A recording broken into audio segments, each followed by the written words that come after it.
নমস্কাৰ বন্ধু বান্ধৱীসকল, মই নবইন্তাই পুনৰ আপোনালোকক স্বাগতম জনাইছোঁ আমাৰ ইউটিউব চেনেল এডুকুৱেষ্টলৈ। আজি পুনৰ মই এটি নতুন বিষয় আপোনালোকৰ আগত লৈ আহিছোঁ। আশা কৰোঁ আপোনালোক সকলোৱে কুশলে আছে। আজি আমাৰ প্ৰধান বিষয়টো হৈছে নিউ এডুকেশ্যন পলিচি 2020, ৰাষ্ট্ৰীয় শিক্ষানীতি 2020। এই ভিডিঅ'টিৰ জৰিয়তে মই আপোনালোকৰ লগত 5টা গুৰুত্বপূৰ্ণ পৰিৱৰ্তন আলোচনা কৰিবলৈ ওলাইছোঁ। এই ভিডিঅ'টিত আপোনালোকে শেষলৈ চালে বুজিব পাৰিব, যদিও ৰাষ্ট্ৰীয় শিক্ষানীতিত বিভিন্ন পৰিৱৰ্তন হৈছে, তথাপিও আমাৰ এই 5টা গুৰুত্বপূৰ্ণ পৰিৱৰ্তন সকলোৱে প্ৰতিজনে জনাটো অতি জৰুৰী। তেন্তে আৰম্ভ কৰিছোঁ আজিৰ ভিডিঅ'টি।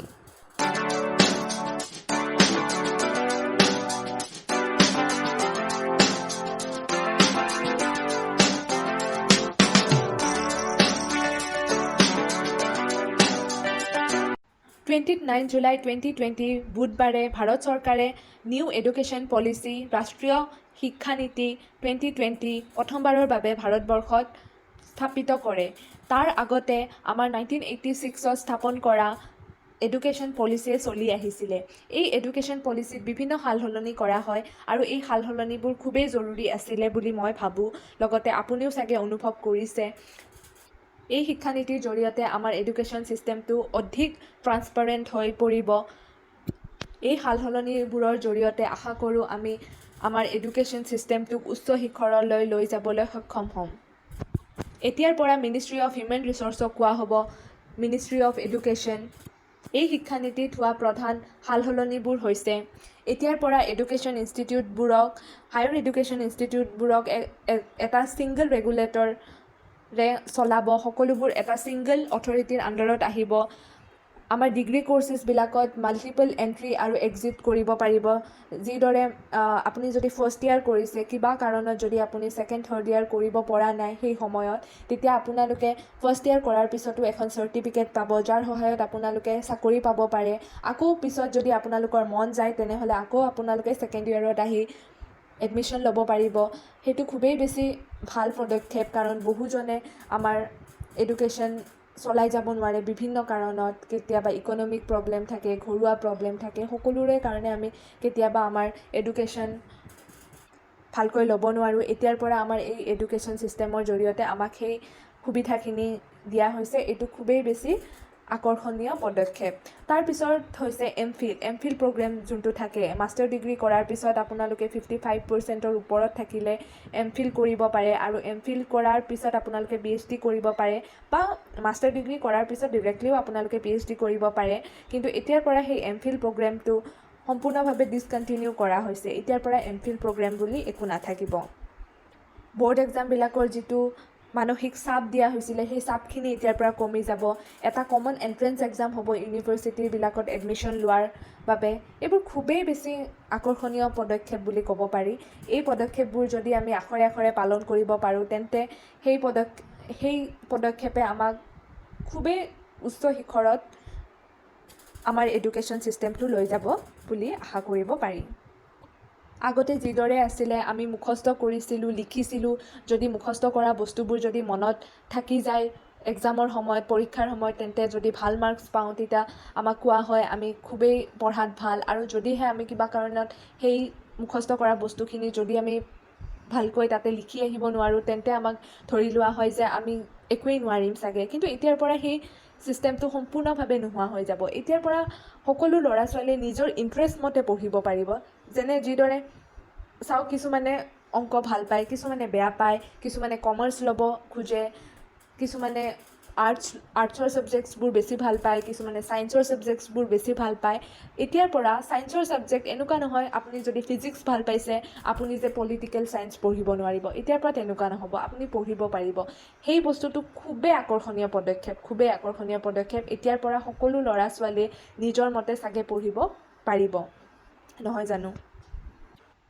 আগতে যিহেতু 10+2 ফৰ্মেট আছিলে আমাৰ এডুকেশ্যন ছিষ্টেমত, সেই এডুকেশ্যন ছিষ্টেমৰ 10+2 ছিষ্টেমটো এতিয়াৰ পৰা সম্পূৰ্ণভাৱে ডিছকণ্টিনিউ হয় 5+3+3+4 ফৰ্মেটলৈ সলনি হ'ব।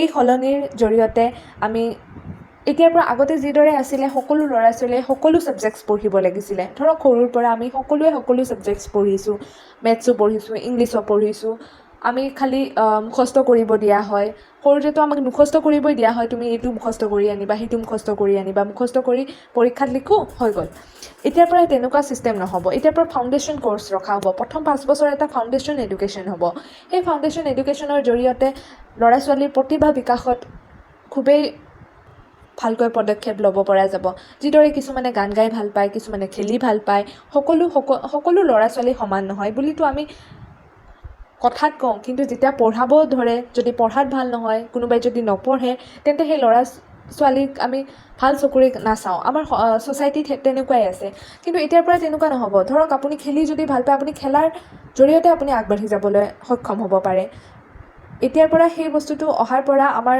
ক্ৰিয়েটিভিটি বাঢ়িব ল'ৰা ছোৱালীয়ে ক্ৰিয়েটিভ কেনেকৈ হ'ব পাৰে সেইবোৰ বস্তু বাঢ়িব খালি মুখস্থ কৰি লিখি অহাটোৱে যে এডুকেশ্যনৰ পাৰ্পজ নহয় সেইটো ল'ৰা ছোৱালীয়ে বুজিব নিজক কেনেকৈ কাৰণ কি হয় আমি গোটেই এডুকেশ্যন লওঁ আমি ক্লাছ 10লৈকে পঢ়িলোঁ ক্লাছ 10ত ভাল ৰিজাল্ট কৰিব লাগে তাৰপিছত 10+2ত ভাল ৰিজাল্ট কৰিব লাগে 12 বৰ্ডত খুব ভাল ৰিজাল্ট কৰিলোঁ তাৰপিছত এখন ভাল কলেজত ছিট ল'লোঁ পঢ়িলোঁ তাতে ভালকৈ তাৰপিছত মাষ্টাৰ্ছ কৰিলোঁ যেতিয়া আমি ৰিয়েল ৱৰ্ল্ডত যেতিয়া যাওঁ যেতিয়া কম্পিটিশ্যন যেতিয়া আমি পাব ধৰোঁ তেতিয়া আমি গম পাওঁ যে যেনে ৰিয়েল ৱৰ্ল্ডত যেনেকৈ লাগিব আপুনি যিকোনো ছিটুৱেশ্যনত আপুনি কেনেকৈ নিজকে চাব পাৰে আপোনাৰ কিদৰে আপুনি নিজকে ক্ৰিয়েটিভলি আপুনি কাম কৰিব পাৰে অফিচত সেইবোৰ বস্তু আমি যেতিয়া আমাৰ এডুকেশ্যন শেষ হৈ যায় তেতিয়া আমি বুজিব পাৰোঁ যে আমাৰ এডুকেশ্যনত এইবোৰ বস্তুটো কেতিয়াও শিকাই হোৱা নাই আমি যেতিয়া নতুনকৈ জব কৰিব যাওঁ যেতিয়া আমি নতুনকৈ আকৌ আমাৰ ৱৰ্ল্ডত আমি যেতিয়া সোমাওঁ তেতিয়া আমি গম পাওঁ যে আমাৰ বহুত বস্তু আমিতো শিকাই নাই আমি এডুকেশ্যনত খালি আমি থিয়ৰিটিকেলিহে শিকিছোঁ চব বস্তু প্ৰেক্টিকেলি কোনো বস্তু শিকা নাই কিন্তু একচুৱেল ৱৰ্ল্ডত আমাক কি দৰকাৰ হয় প্ৰেক্টিকেল এপ্ৰ'চ আমাৰ জৰুৰী হয় আপোনাৰ যিমান প্ৰেক্টিকেল এপ্ৰ'চ আপোনাৰ থাকিব সিমানেই আপুনি আগবাঢ়ি যাব পাৰিব এটা অফিচত গৈ আপুনি কেতিয়াও থিয়ৰি মনত কৰি আপুনি বহি থাকিলে নহ'ব আপুনি কাম কৰিব জানিব লাগিব সেই বস্তুবোৰ এতিয়াৰ পৰা অনা হ'ব যাৰ জৰিয়তে আমাৰ ল'ৰা ছোৱালীবোৰে নিজৰ ক্ৰিয়েটিভিটি ইণ্টেলেকচুৱেলিটি সকলোবোৰ ইম্প্ৰুভ কৰিব পাৰিব এই 5 বছৰৰ প্ৰথম 3 বছৰ হ'ব প্ৰি প্ৰাইমাৰী স্কুল তাৰপিছত থাকিব ক্লাছ 1 এণ্ড ক্লাছ 2 তাৰপিছত 3 ইয়াৰ্ছ হ'ব প্ৰিপেৰেটৰী তাৰপিছত ক্লাছ 3, 4 আৰু 5 প্ৰিপেৰেটৰী ষ্টেজ হ'ব তাৰপিছত থাকিব আপোনাৰ 3rd ইয়াৰ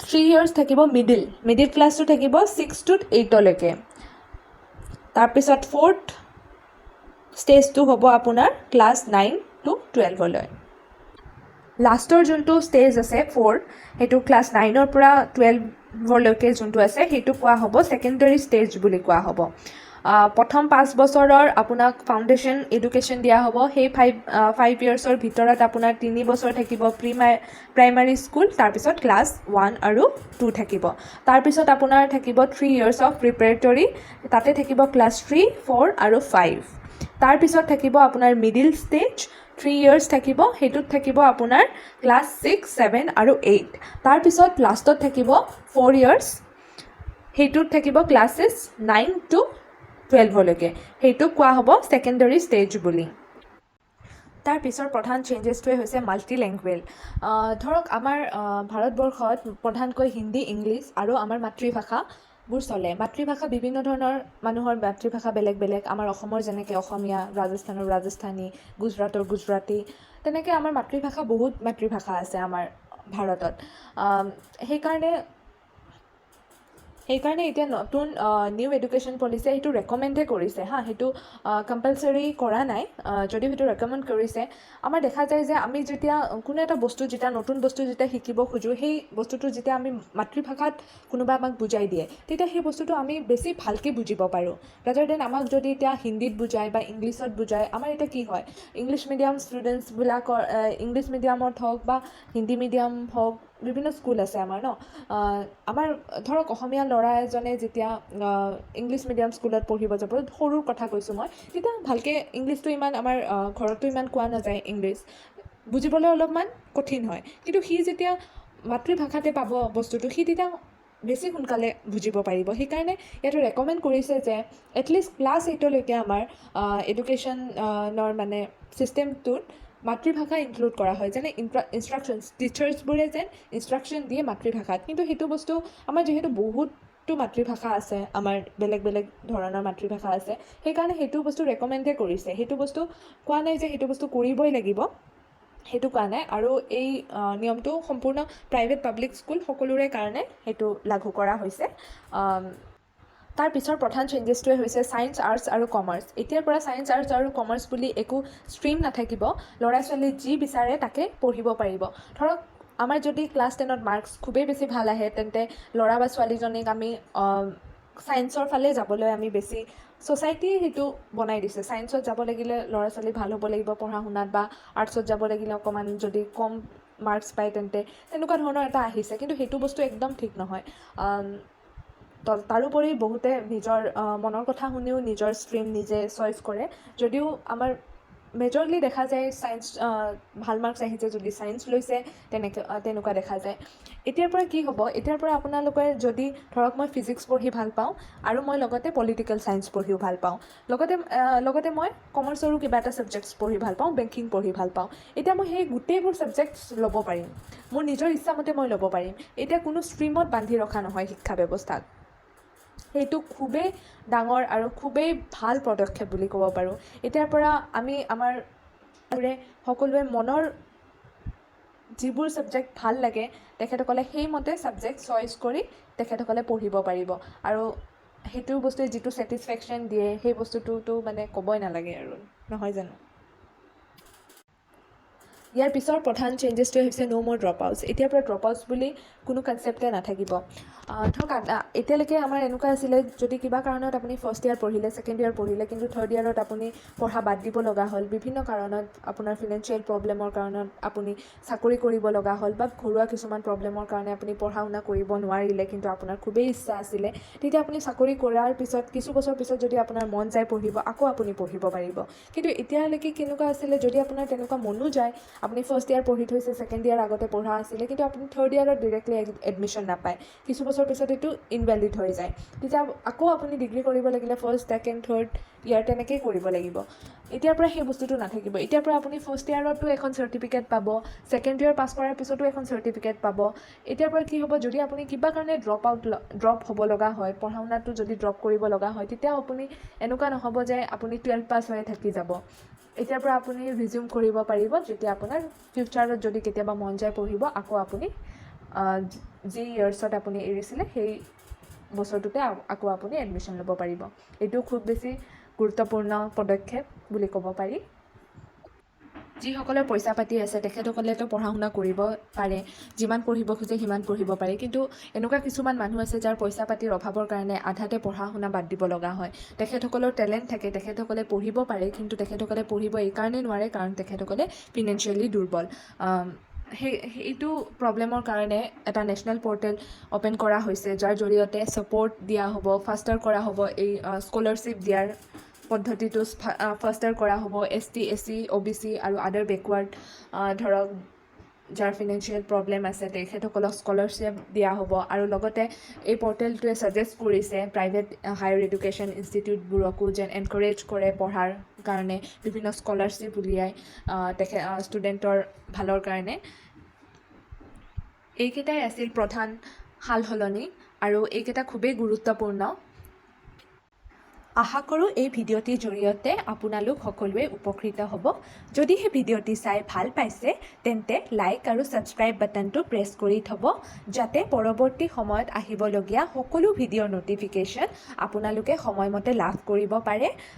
আমাৰ তলত এই ভিডিঅ'টিৰ ডেছক্ৰিপশ্যন বক্সত ইনষ্টাগ্ৰাম, ফেচবুক আৰু টুইটাৰৰ লিংকসমূহ দি থোৱা হৈছে, যাৰ জৰিয়তে আপোনালোকে আমাক ফ'ল' কৰাৰ লগতে আপোনালোকৰ বিভিন্ন মতামত আৰু পৰৱৰ্তী সময়ত আপোনালোকে কেনেকুৱা ভিডিঅ' চাব খোজে সকলোবোৰ কথা লিখি আমাক প্ৰেৰণ কৰিব পাৰিব, লগতে আমাৰ লগত কথাও পাতিব পাৰিব।